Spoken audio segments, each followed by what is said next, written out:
Fala bruxinho, eu sou o Bruno Lima e hoje vim aqui te ajudar a desvendar os mistérios da matemática.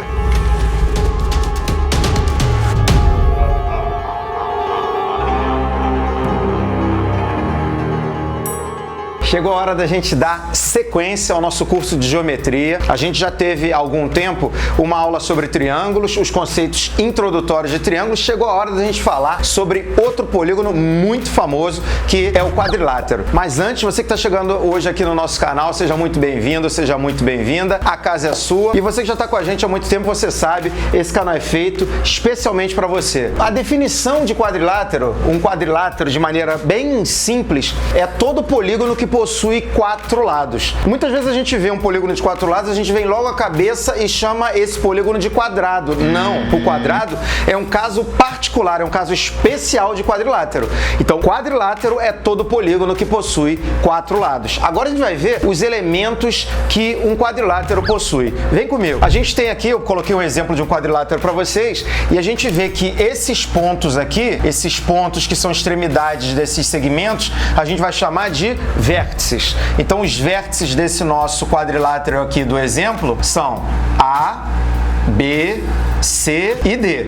Sempre com letra maiúscula, porque a gente viu que em geometria a gente representa os pontos utilizando letras maiúsculas do nosso alfabeto. Tranquilo? Outro elemento importante que a gente vê são esses segmentos que unem esses vértices. Cada um desses segmentos a gente dá o nome de lados. Esses são os lados do nosso quadrilátero. Então, os lados são AB, aí você bota esse tracinho em cima que representa segmento de reta, AB, BC, CD e DA. Confirmando, como a gente viu, que o quadrilátero tem quatro lados. Temos também os ângulos. E quando a gente fala de ângulo, nós temos dois tipos de ângulo no nosso polígono. Nós temos os ângulos internos, que ficam dentro da região interna do nosso polígono. Aí a gente vê aqui o ângulo interno AIzinho, o ângulo interno BIzinho, CIzinho e DIzinho. Esses são os ângulos internos. E além deles, a gente tem os ângulos externos, que vão formar com o ângulo interno um ângulo de 180 graus. Repara que eles formam juntos um ângulo de 180 graus. Isso vai acontecer em todos os vértices, sempre, always. Então, esse cara é o AEzinho, que é o ângulo externo do vértice A. Aqui eu tenho o BEzinho, que é o externo do B. Aqui eu vou colocar o CEzinho, que é o externo do C, e aqui eu vou colocar o ângulo DEzinho, que é o externo do ângulo D. Ou seja, a gente pode colocar aqui que nós temos os ângulos que são internos desse nosso quadrilátero, nós temos os ângulos que são internos do nosso quadrilátero, que são os ângulos AI, BI, CI e DI. Lembrando que a gente coloca esse acento circunflexo aqui no alto para representar ângulo, e o mesmo vale para os ângulos externos, que a gente vai representar dessa maneira, AE, BE, CE e DE. Temos mais um elemento importante aqui do nosso quadrilátero, que são as diagonais. Mas, Brunão, o que seriam as diagonais? Excelente pergunta, meu nobre. As diagonais de um polígono são os segmentos que saem de um vértice para os outros vértices não vizinhos a ele. Ele não pode sair para ele mesmo, obviamente, nem para os vizinhos dele. Por isso a gente vai ter duas diagonais nesse nosso quadrilátero, que serão as diagonais AC e a diagonal BD. Temos duas diagonais no nosso quadrilátero. Diagonais AC, segmento, e BD. Também temos outra coisa importante que a gente pode destacar aqui no nosso quadrilátero, que é o perímetro. O perímetro, que é representado ou por 2Pzinho ou por P maiúsculo, é a soma de todos os lados, todas as medidas dos lados do nosso quadrilátero. Perímetro do quadrilátero será o lado AB mais a medida do lado BC mais a medida de CD mais a medida de DA. E finalmente, como é que a gente representa, como é que a gente faz a notação desse nosso quadrilátero? A gente vai escrever quadrilátero seguido dos vértices que esse quadrilátero contém. Notação, temos o quadrilátero ABCD.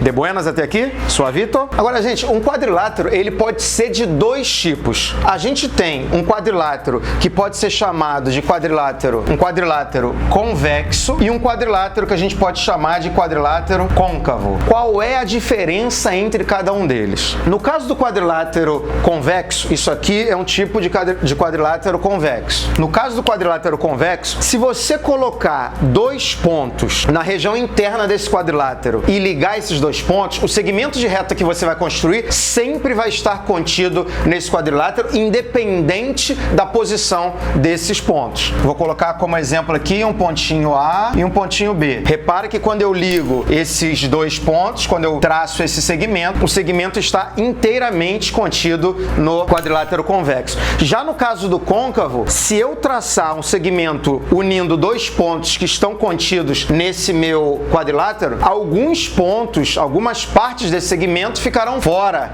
do nosso polígono. Nesse caso, a gente chama o polígono de polígono côncavo. Vou dar um exemplo aqui de dois pontos que estejam nesse polígono. Repara que se eu ligar os pontos A e B, parte desse segmento ficou fora do nosso polígono. Brunão, não entendi essa explicação de côncavo e convexo.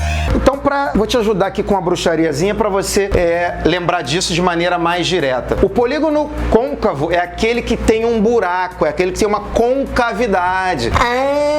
Comecei a entender. É o caso olha, desse exemplo aqui que eu botei para vocês. Repara que tem um buraquinho, tem uma parte dele que está entrando na direção do nosso polígono. Esse é o polígono que tem concavidade, por isso ele é côncavo. Já os polígonos que não têm essa característica, a gente vai chamar de polígonos convexos. Quando a gente estudou triângulos, e se você não lembra, clica no izinho que o editor vai colocar aí para vocês. Quando a gente estudou triângulos, a gente viu que a soma das medidas dos ângulos internos de todo e qualquer triângulo era sempre 180 graus. No caso do quadrilátero, perceba que eu posso pegar o quadrilátero e dividir em dois triângulos. Portanto, supondo que a gente tem esse triângulo ACD, cuja soma dos ângulos internos é 180 graus, e eu tenho esse outro triângulo ABC, cuja soma dos ângulos internos também é 180 graus, o que a gente vai ter é que a soma dos ângulos internos de todo e qualquer quadrilátero vai ser 180 vezes 2, 360 graus. Show? E pra gente finalizar essa parte dos conceitos introdutórios de quadriláteros, antes de resolver uma questãozinha que eu trouxe para você, eu trouxe esse mapinha para vocês verem que os quadriláteros eles podem ser subdivididos em três categorias. A gente vai ter os quadriláteros que são trapézios, os quadriláteros que são paralelogramos, e tanto os trapézios quanto os paralelogramos, eles possuem características especiais que a gente vai ver mais à frente aqui no nosso canal e em aulas para cada um desses quadriláteros. E aqueles quadriláteros que não têm nenhum tipo de característica especial, a gente chama de quadriláteros quaisquer. Beleza? Então agora a gente vai resolver uma questão envolvendo alguns dos conceitos que a gente viu nessa aula de hoje. Vem comigo. O enunciado da questão é simples assim. Na figura, o valor de x é... Aí a gente tem um quadrilátero, como a gente está vendo aqui, temos um polígono de 4 lados, temos um ângulo de 40 graus, a cadeirinha, a famosa cadeirinha que a tia Creide ensinou pra gente, que representa o ângulo de 90 graus, e o valor x. Ele quer descobrir o valor desse ângulo x. A gente acabou de ver que a soma dos ângulos internos de todo e qualquer quadrilátero é 360 graus. A soma dos ângulos internos do quadrilátero é 360 graus. Portanto, basta a gente montar uma equação envolvendo esses ângulos e aí a gente vai ter 40 graus mais 90 graus mais x mais 90 graus igual a 360 graus. Simplesmente isso, galera. E aí, jogando o pessoal que tem número para o segundo membro e mantendo só o x no primeiro membro, eu vou ter 360 graus menos 40 graus menos 90 graus menos 90 graus. Ou seja, x é igual a 320 menos 180, 140 graus. Tem essa opção? É claro que sim. Letra D de doença. Mete um xão aí, meu nobre. E aí, galera? Tranquilo? De buenas? Suavito? Espero que sim. Espero que esse vídeo tenha ajudado você a entender esse conteúdo. Se você entendeu, deixa aí o joinha, compartilha esse vídeo com geral. E se você também não gostou, deixa nos comentários o que a gente pode melhorar, porque afinal de contas esse canal é feito especialmente para você. Continue nos acompanhando que tem muita novidade pela frente. Obrigado pela audiência e valeu!